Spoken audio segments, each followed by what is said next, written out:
Hello नमस्कार आदाब सलाम सत श्री अकाल। केम छो कैसे काय केरो हाल है केना छी यहाँ सब कैसन वानी हाउ आर यू, कैसे हैं आप लोग। मित्रों, आज के इस वीडियो में हम चर्चा करने जा रहे हैं नारी के बारे में।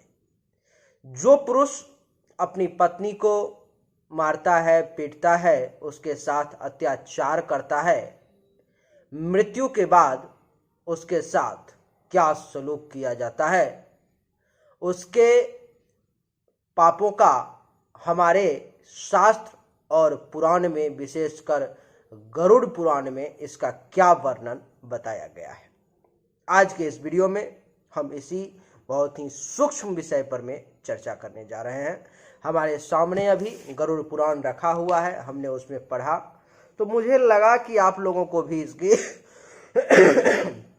जानकारी होनी चाहिए। कहा गया है मित्रों कि यत्र नार्यस्त पूजते रमनते तत्र देवता, यानी कि जिस जगह पर में नारी की पूजा होती है उस जगह पर में देवता का वास होता है। कलयुग में पूजा करना तो बहुत दूर की बात है, सही से लोग इज्जत भी नहीं देते। बाहर में बड़ी बड़ी बातें करते हैं कि महिला का पूजा करना चाहिए, बड़ी बड़ी रैली धरना करते हैं, महिला के साथ ये हो गया, महिला के साथ वो हो गया, महिला को इस प्रकार से आरक्षण दो, ये करो वो करो, बहुत बड़ी बड़ी बात करते हैं। लेकिन वही लोग जब अपने घर में आते हैं और वहीं जब उसकी पत्नी अपना अधिकार मांगती है तो उस वक्त में वो लोग उसे उसका अधिकार देने से मना कर देते हैं, और इतना ही नहीं उसके साथ दुर्व्यवहार, दुराचार भी करते हैं। तो आज के इस वीडियो में हम इसी विषय पर चर्चा करने जा रहे हैं।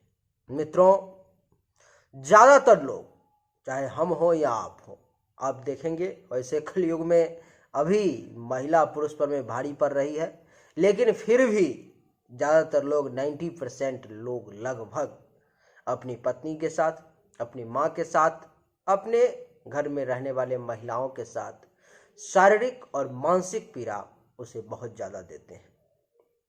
इसलिए आइए इस विषय पर में चर्चा करते हैं। दूसरे वीडियो में हम चर्चा इस विषय पर में भी करेंगे कि जो महिला, जो पत्नी पुरुष के साथ अत्याचार करती है उसको नरक में क्या बताया गया है, उसके लिए क्या विधान है, उसके लिए क्या दंड निर्धारण किया गया है, उस विषय पर में भी चर्चा करेंगे।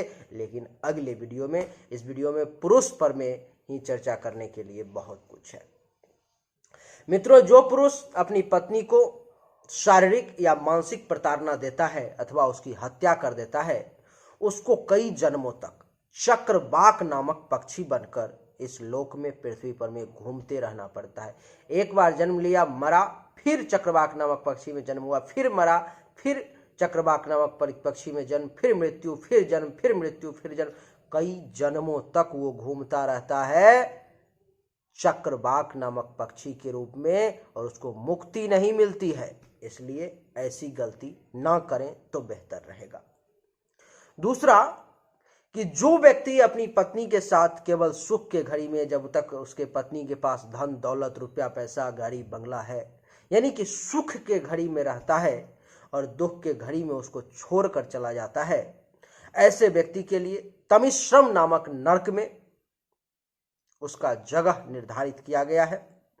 उसको लोहे की भट्ठी में लटका दिया जाता है और तब तक पीटा जाता है, उसको तब तक पीटा जाता है जब तक उसके मुख से और लिंग से खून न गिरने लगे, तब तक उसको मारा जाता है, पीटा जाता है, और जब तक वो बेहोश न हो जाए। बेहोश होने के बाद फिर से उसको होश में लाया जाता है और फिर से उसको पीटा जाता है। प्रश्न यहाँ पर में एक उठता है कि लोग कहते हैं कि आत्मा अजर है, अमर है, ना ही उसको जलाया जा सकता है, ना ही मारा जा सकता है, ना ही काटा जा सकता है, और ये शरीर जो हमारा जो पाप कर रहा है वो तो मृत्यु के बाद उसको जला दिया जाता है अथवा दफना दिया जाता है, तो फिर दंड किसे दिया जाता है, इस पर में भी मैं आपको बताऊंगा, इसका उत्तर भी मैं आपको दूंगा, लेकिन इस वीडियो के अंत में। इसलिए अभी हम कंटिन्यू करते हैं पहले इस वीडियो को। तीसरा जो है मित्रों हमारा, वो ये है कि जो पुरुष अपनी पति होने का कर्तव्य पूरा नहीं करता, अपने पति होने के कर्तव्य का निर्वहन नहीं करता है, उसको असिता पत्रम नामक नरक में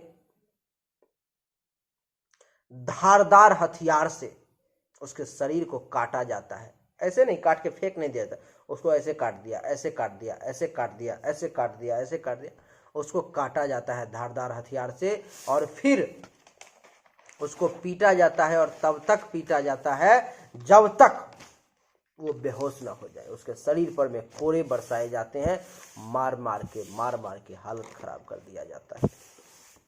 इसलिए सावधान रहना चाहिए। जो पुरुष अपनी पत्नी को धोखा देकर दूसरे स्त्री के साथ संबंध बनाता है, उसको सनमाली नामक नरक में गरम लोहा उसके अंगों पर बार बार डाल दिया जाता है, और यमदूत उसको तब तक पीटते रहते हैं कोड़े से, चाबुक से, जब तक वो बेहोश ना हो जाए। फिर होश आया, फिर वही प्रक्रिया, फिर होश आया, फिर वही प्रक्रिया, बार बार इस प्रक्रिया को दोहराया जाता है।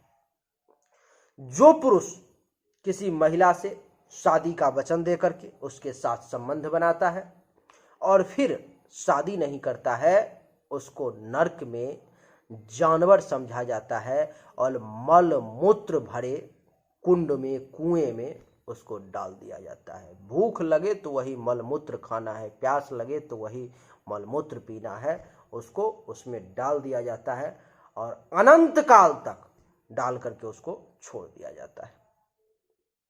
मित्रों, जो व्यक्ति पत्नी का उत्पीड़न करता है उसको कालसूत्रम नामक नरक में ले जाया जाता है, और उसे गर्म और तपती जमीन पर में दौड़ाया जाता है। उसके साथ वो सब सलूक वहां पर में किया जाता है जो वो पत्नी के साथ पृथ्वी लोक पर में जिंदा रहते हुए करता है। मित्रों, जो पुरुष अपनी पत्नी के साथ व्यभिचार करता है, उसके जन्नांगों को काट कर फेंक दिया जाता है, और वहां लोहा पिघलाकर डाल दिया जाता है। ऐसा गरुड़ पुराण में बताया गया है। स्वयं भगवान श्री कृष्ण गरुड़ देव से कह रहे हैं। मित्रों, जो पुरुष अपनी पत्नी को विष देकर के मार देता है, उसको मृत्यु के बाद हजारों कुत्तों से हजारों वर्षों तक, अनंत काल तक कटवाया जाता है। उसके शरीर को नष्ट नहीं होने दिया जाता है। ये 7-8 मुख्य पॉइंट है जो आज के समय में ही नहीं, अनंत काल से चलता आ रहा है। इसी प्रकार की कुछ पीड़ाएं जो हैं आप अपनी पत्नी के साथ करते आ रहे हैं, उनको इसी प्रकार की तकलीफ देते आ रहे हैं।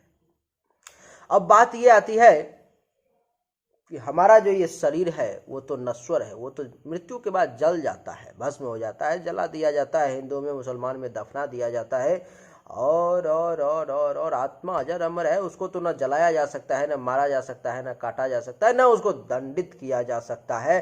तो फिर ये दंड किसे दिया जाता है? क्योंकि इस शरीर में तो दो ही चीज है, एक ही हमारा शरीर है, दूसरा आत्मा है। तो आत्मा तो अमर है, उसको कुछ नहीं किया सकता, शरीर को जला दिया जाता है। तो फिर दंडित किसे किया जाता है? क्योंकि हमारे एक वीडियो पर में इस प्रकार का बहुत सारा कमेंट आया था कि आप झूठ कर रहे हो, दंडित किया किसे जाता है? आत्मा अमर है, भाग जाता है, वो तो दूसरा शरीर ले लेता है, शरीर जल जाता है, दंडित किसे किया जाता है? मित्रों, इस शरीर के अंदर में एक सूक्ष्म शरीर वास करता है।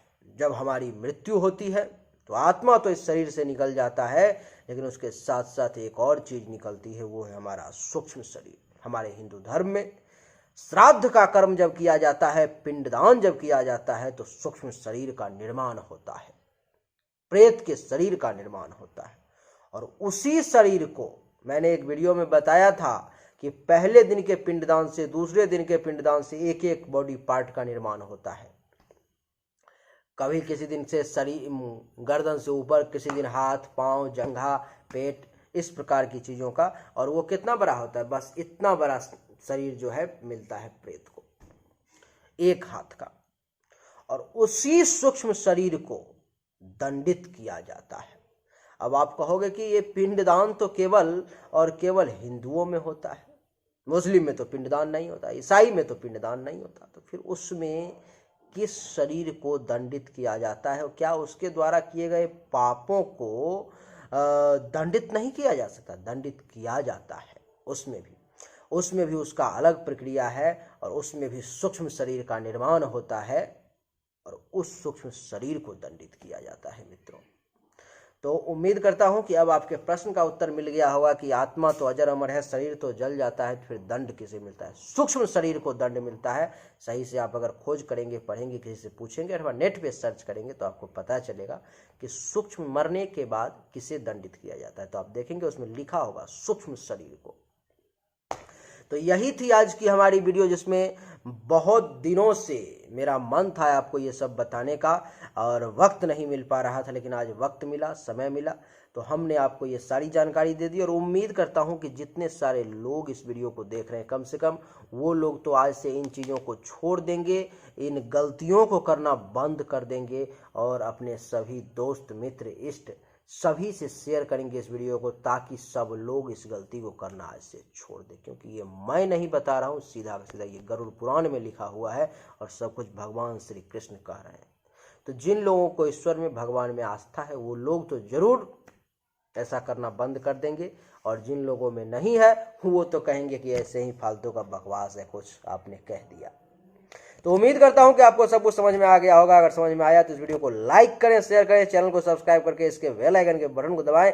और अगर आप चाहते हैं कि पत्नी अगर पति के साथ अत्याचार करती है तो उसको मृत्यु के बाद कौन सी सजा प्राप्त होती है, इस बात को जानना तो कमेंट में मुझे जरूर बताएं कि हाँ जानना है, तो मैं आपको बताऊंगा कि उसे क्या सजा मिलती है।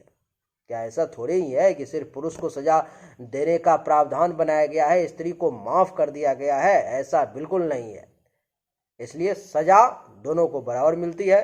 महिला को क्या सजा मिलती है, इस चीज को जानने के लिए आप हमारे वीडियो को जरूर लाइक करें, शेयर करें, चैनल को सब्सक्राइब करके इसके बेल आइकन के बटन को दबाएं और कमेंट करके बताएं कि आपको जानकारी चाहिए या नहीं। चलिए, आप सभी का एक बार फिर से बहुत बहुत धन्यवाद। Thank you so much. जय हिंद, वंदे मातरम।